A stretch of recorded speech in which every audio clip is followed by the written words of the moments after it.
Welcome. I will be painting a Colorado scene. I'm working from a photograph today. The photograph that I'm showing you is a mountainous area in southern Colorado.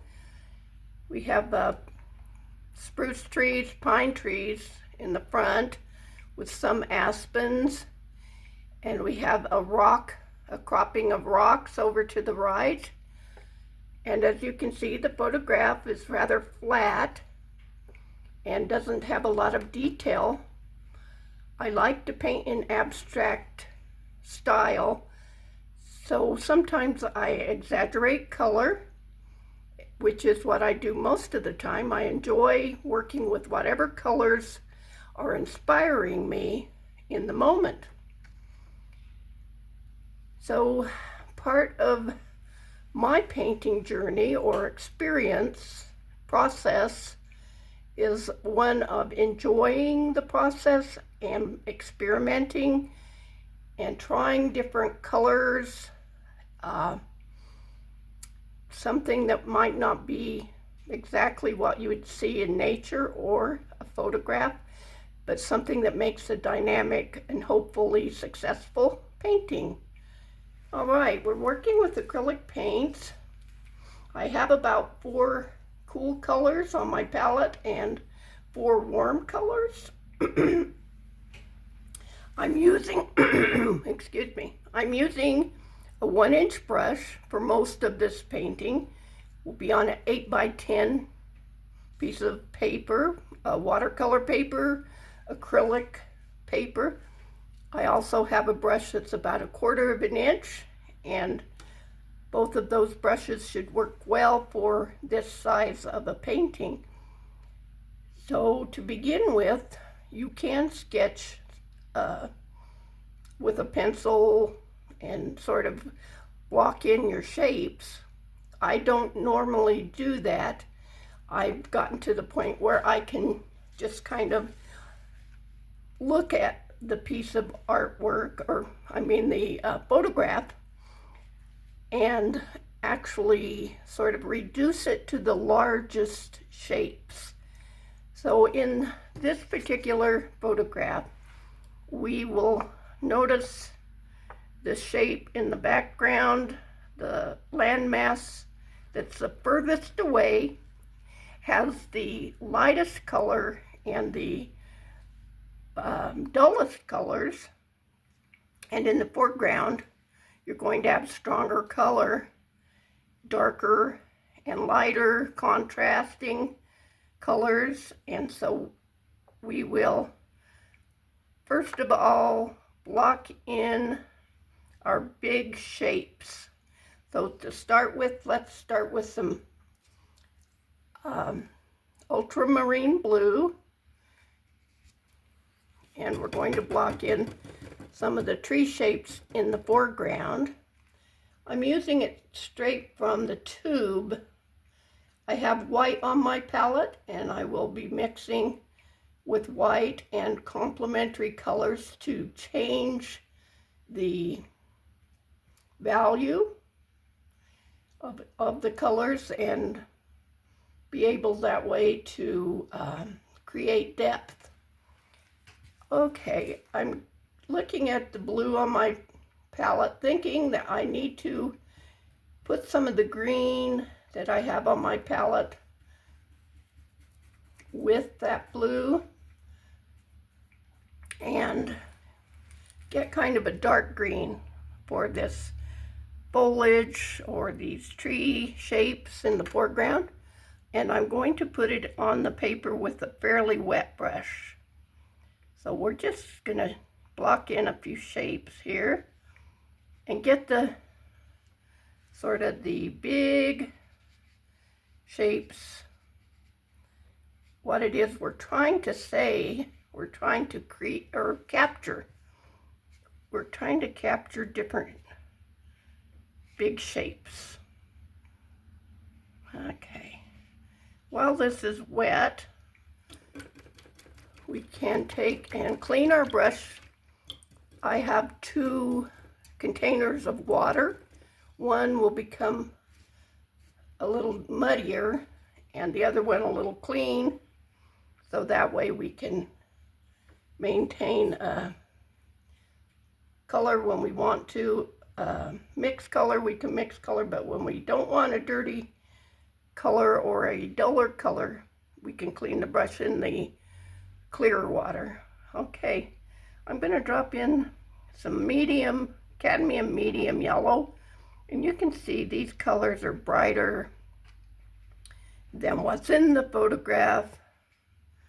We're going to be sort of abstracting the color in a sense, because we're going to exploit it. It's going to be exaggerated for the sake of, I guess you could say, just being creative. All right, I'm looking at the rocks on the side. I have my brush full of this nice yellowish green, so I'm going to touch in a little bit of what's going on in the bigger shape to our right with the rocks and the landmass that is in the middle plane of the photograph. Now I can see that I want a different color to represent that landmass and those rocks.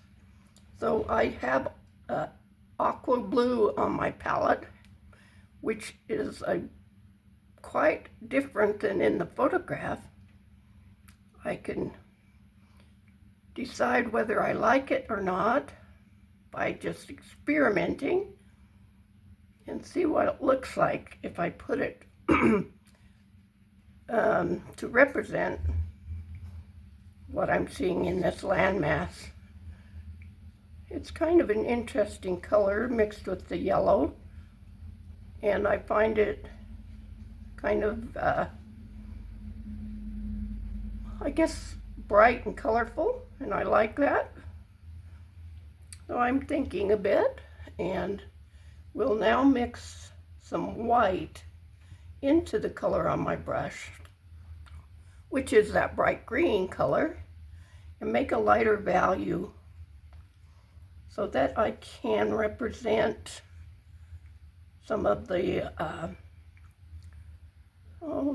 ups and downs of that landmass.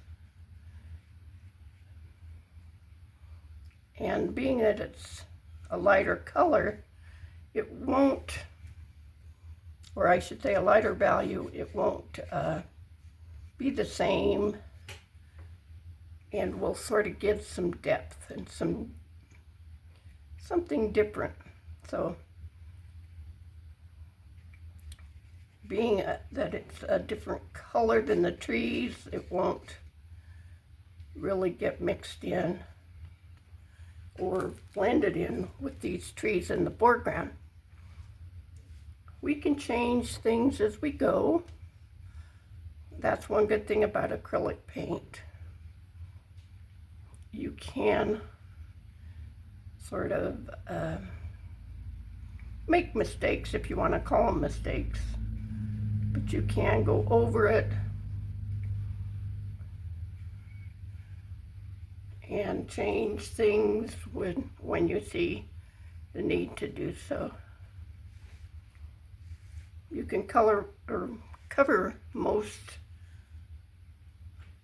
any color with white and then go over it again when it's dry and be able to create a darker or lighter color. Okay, the mass in the background, the mountain in the background, is a large part, a large shape, and I want to create it in two different values. The dark value that you see in the tree shapes in the background. There are tree shapes which we can't actually see the individual tree because it's so far away, so we want to represent that mass or that plane with a lighter value, but at the same time we want some contrast between what's going on with the different values in the trees and the contrasting land around the trees. It's always about thinking and sort of observing. That's how you create your painting, is you observing what seems to be important. So I see those dark areas as something I want to maintain. I don't want to lose the dark and forget that beautiful contrast that we have between these different shapes and faraway mountain.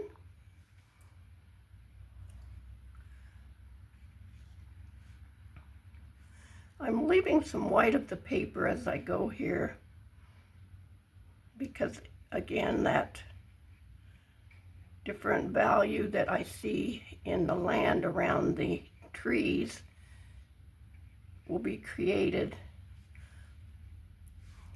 with a lighter value.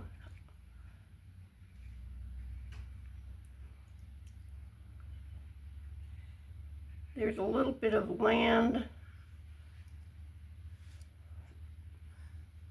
mass that's right in here, and I'm trying to determine what's the best way to handle that.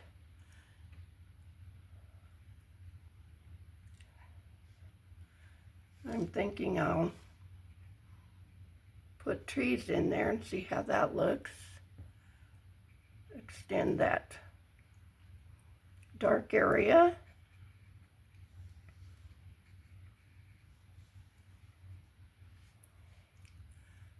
It's kind of a nice contrast that we've got between the dark in the background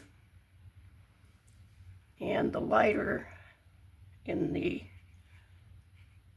middle ground. We want to keep some differences, I guess you could say, not lose the differences in color and in value so that we can create depth. I think my last big shape is the sky, and I'm going to pick up some clean water and some white paint and also some of the aqua, I guess. I also have a manganese blue. I'm mixing it with the aqua and a little bit of white and put that in for my sky with a fairly wet brush. Fairly wet. We can darken or lighten it. If the brush is too wet, we'll get some puddles and maybe dab those up. The top of the sky, or the it looks the darkest, and towards the mountain you usually have almost a white light, I guess, is making it look whiter towards the mountain versus higher up. All right, we've got the big shapes blocked in nicely. In the foreground here, I can work in some more trees, maybe in the dark blue, to repeat what's going on in the background a little bit.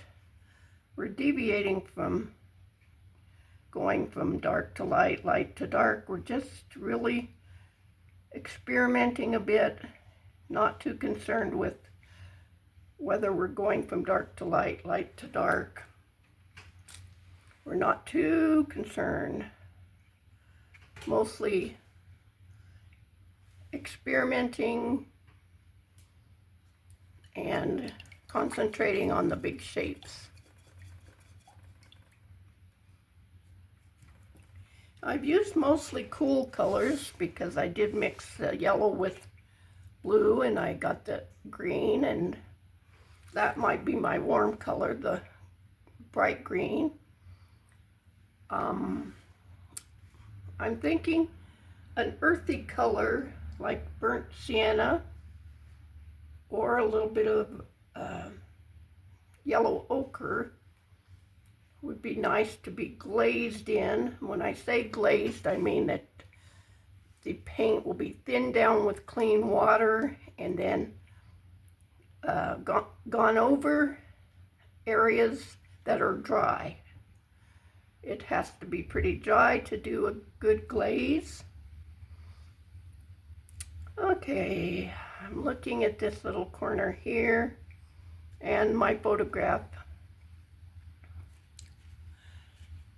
and he's trying to determine if I want to sort of block in this little bit of dark area. It's interesting to see some of the different value in the trees. It's like we're now moving into a little bit of the details a little bit more, looking at what makes the trees pop out. We're trying to create 3 dimensions and trying to create depth.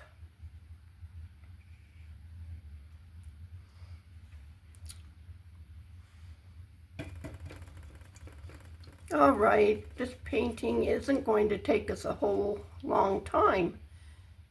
As long as I'm going fairly slow, that way I can go ahead and show you the glazing process. And acrylic paint dries rather quickly. So to glaze over some of this with the duller warm color, that yellow ochre is a duller yellow. It's not bright like what we see there on our piece of artwork at this point. So I'm going to go in here with a little of it and see how I like it, and touch it into some of the white area and over some to just get the feel for it a little bit. Now it's almost repeating what's going on here, and I really don't want this to be the same as this. If I want those two land masses to stay separate, though I want this to stay a different color, but I do want to sort of work in some of the detail I'm seeing. I have to think about whether I want this dark and this dark, as it looks in the photograph, to be the same value. The dark area here is about the same value as it is in these dark areas. But in order to keep the two planes separate, I'm going to go in here with a, let's see what I've got there on my palette.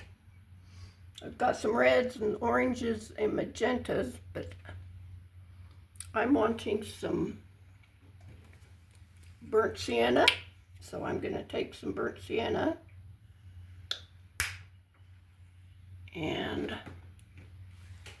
I'm going to mix some water and a little of that yellow ochre, very little, and see if this glaze will be something I like in the darker area.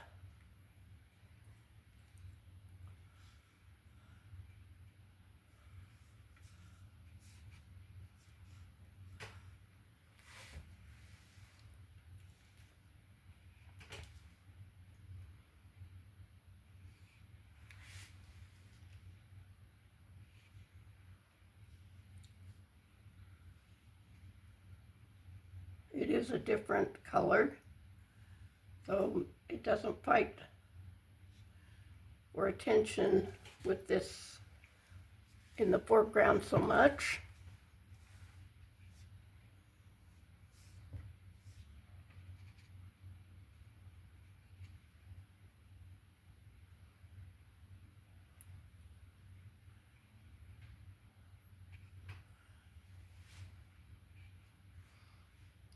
We can just kind of touch our brush into some of these trees and pull our eye in kind of a consistent way.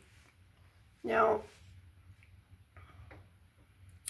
I'm looking at that and I'm thinking, what do I want to see here in the foreground a little bit more? I think I'm going to sort of wet my brush in the clean water and sort of try and get out some of this tree element that I've got in here. Well, it's dry, so it's not going to move. The paint will not move when it's dry. So I'm going to pick up any water, and I'm going to pick up some white and go over this a little bit.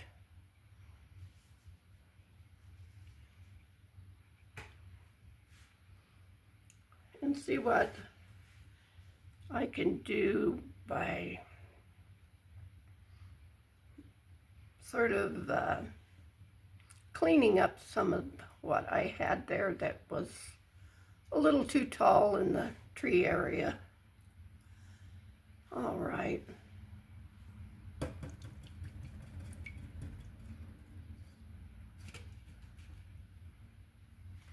I'm going to get some of the dark green on my brush and go in here just a little bit and see if this is something I want to use to represent some of the darker areas again.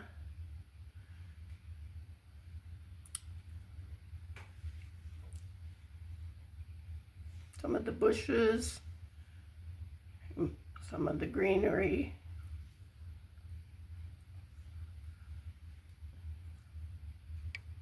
And by just dabbing in, you kind of represent that shape of a bush.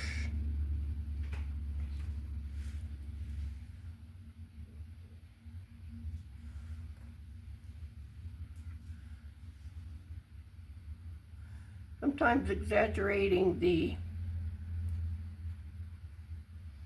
shapes that we see and simplifying shapes that we see, we create interest and also creates interest, but it's also like part of finishing a painting is the smaller and more details is what we see when we are finishing the painting. I want to see a very light teal. I'm going to mix a very light teal, the white and the teal together to get a very light teal, and go in here with this where this white is. We could do it with a glaze. In other words, the dry paint being covered with a thin, transparent. But at this point, I'm just going to see if I like that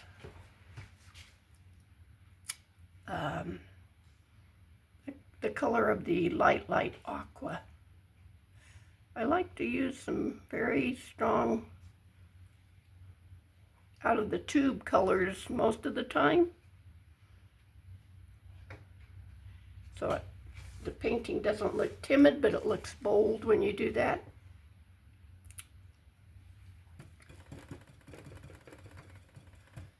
Okay, I need to see a little bit more detail in these trees. I'm going to fill in this white space here with a little of the aqua that's in the background. It sort of gives some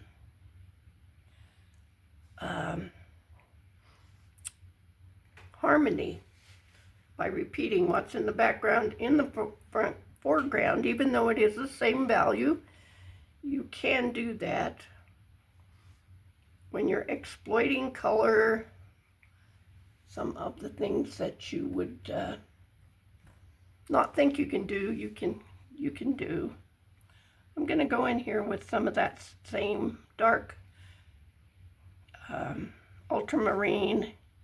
Again, it does create harmony to repeat some in the foreground that's going on in the background. And by doing that, the harmony is created.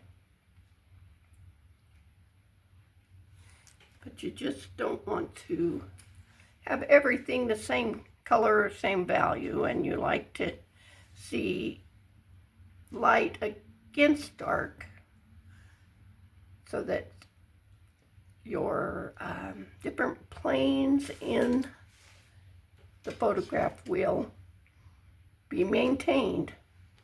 I want to put a little bit more of the ultramarine in the foreground trees, because I do like what I'm seeing with that. And we'll touch that in throughout the green, the dark green. We want to have maybe this tube paint or this really strong ultramarine repeated a bit. And again, sort of touching it in there so that we don't lose the different value and different color.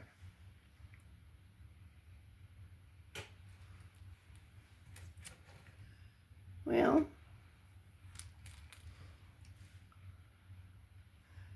as the paint dries and time passes, I may go in here a little bit with a glaze of some color that will really pop. And I say a color that will really pop something. It's a color like, for instance, a warm color, a bright yellow, but since we have so much yellow going on in the green area, we will probably pop it with a little bit of magenta in these trees in the foreground, but we do need that to dry first and then glaze over some of the blue, again with that magenta, which is going to be interesting, and see how that works. But again, this has to dry for that to happen. But that's what I would do next. And I usually take a look at something for a while, and by looking at something for a little bit, you can get an idea of what you want to do next. But it's good to just put it up on the wall and take a look. As I'm saying that, I've got a little magenta on my palette. I'm going to go ahead and touch that in here just to get the idea of what magenta is going to look like. And I can already see that I like that. It's making the ultramarine have just a little different dark color in there. And that is very nice.